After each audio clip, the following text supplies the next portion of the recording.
One thing to keep in mind is that comboing the opponent till around 30-40% is super important, as once they get to that percent, Corrin will have auto frame traps with their full hop double aerials all the way till around 80-90%. Air dodging won't help at all, attacking won't help at all because of their range, and so it'll force opponents to double jump.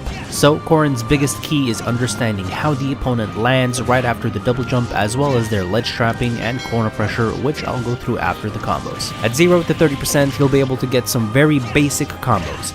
Typically, a landing aerial will connect into another aerial, tilt, grab, dash attack, or insta-pin on fast fallers and bigger bodies. One thing to keep in mind is that at higher percent, up air will have the highest launch, forward air a bit lower launch, and the initial hit of neutral air a much lower launch, and the late hit of neutral air the lowest launch. So while neutral air isn't safe against shield, it'll still be the best to hit at high percents for kill confirms into up air. At low percents, however, neutral air will have a much higher launch angle than forward air.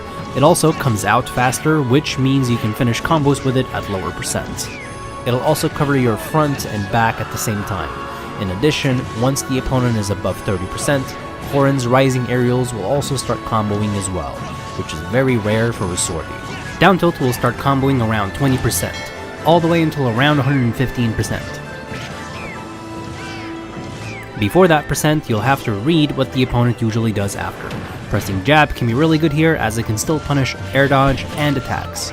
Up tilt won't really combo unless you hit the very late hit of it, and instead will mostly just set up for juggles. Something important for when you're hitting up tilt or nair out of shield is knowing when to short hop up air frame trap and when it's too early percent for that, and instead just go for a wait or dash to try outplaying what they do, just so that you don't overcommit with aerials.